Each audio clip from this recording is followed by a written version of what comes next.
So my dad and I went down to Utah for Spike 150, which is the 150th anniversary of the Transcontinental Railroad. This is that story. From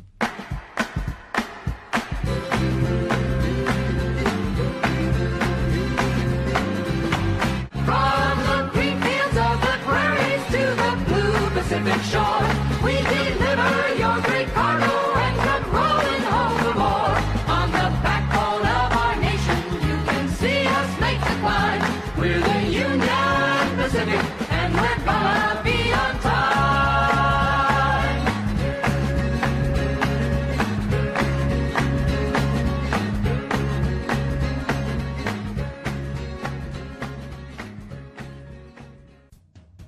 I was actually really excited for this trip because I would get to see the newly finished 4014 after a 5-year restoration. Then I'd be able to see 844 again, and she's always cool. Then I'd be able to see the 2 Golden Spike replica locomotives, the Jupiter and the 119, and I really like those, so overall I was really excited.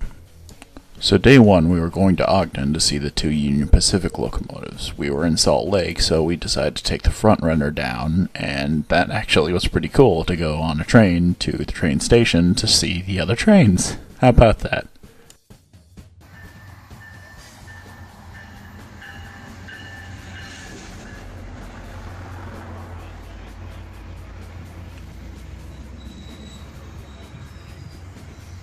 So much to my surprise, we managed to see Big Boy 4014 along the way, which I did not expect, and that's why I only got 2 pictures from my camera. Later we saw 844. Now at this event, I just kind of feel like 844 got the short end of the stick, which, like, she's going up against the Big Boy here, but honestly, 844 has got way more history and way more of an interesting story than Big Boy. Now, don't get me wrong, I like both engines, but still, I feel like 844 has done a lot more to earn this glory than Big Boy, because Big Boy was just built this way. 844 has proven herself over and over again.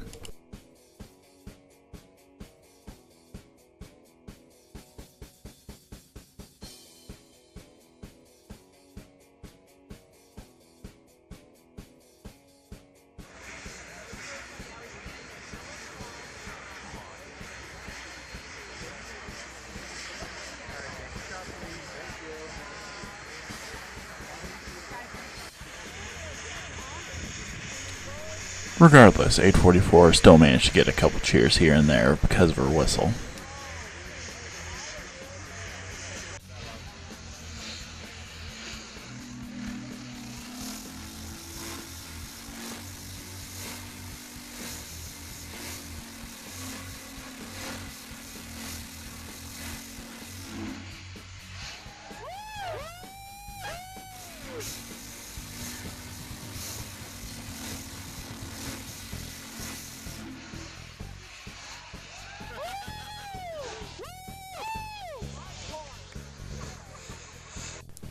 Then came time for Big Boy to make his big entrance, and the excitement was so thick you could almost cut it with a knife. I swear, it was exhilarating, just sitting there waiting for him to come down the line.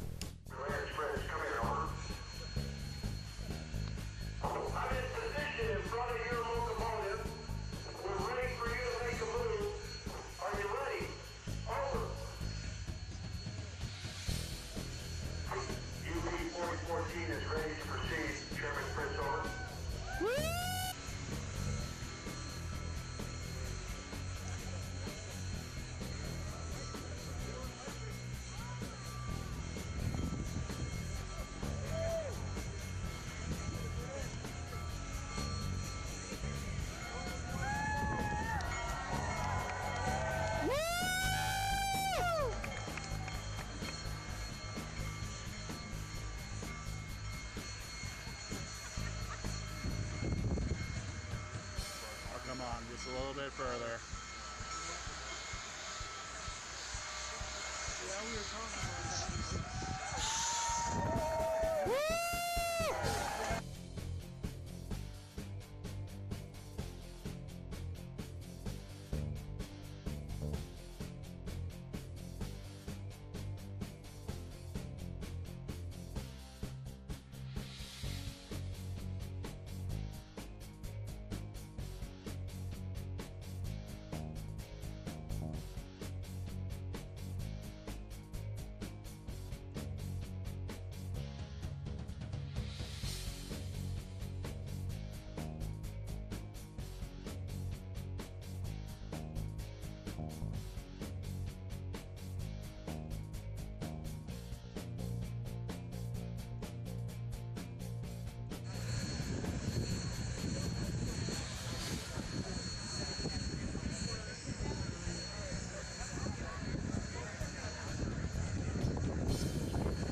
Then we took the front runner back to Salt Lake City, and we got one last look at the locos, and good lord, these two titans of steel just standing right in front of each other.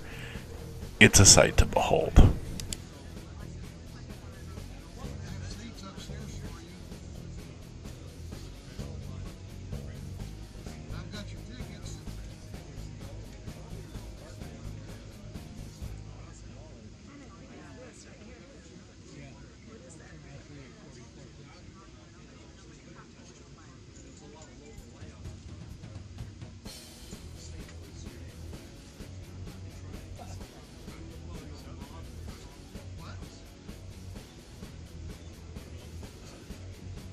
Next station is Roy.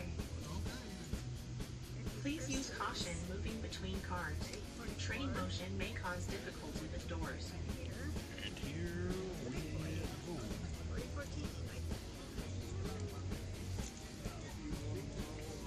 Beautiful.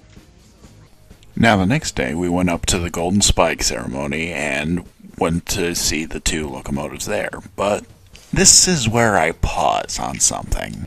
So when we get there, there's a ton of people, of course, this is the 150th, and there's a musical going on.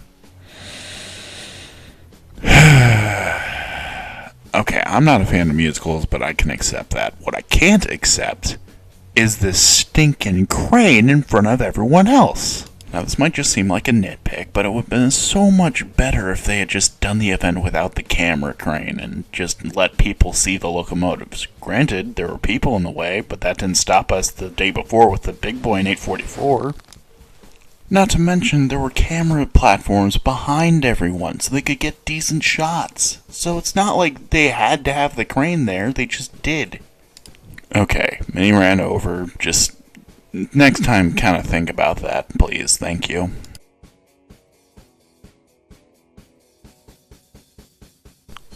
So eventually the ceremony ends, and then finally they actually let steam locomotives run back and forth a little bit. It was pretty interesting. I thought they were just going to stay stationary all day, so that was a pleasant surprise.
After their little back and forth, we actually got to go up closer and get some closer shots of them, which was pretty cool.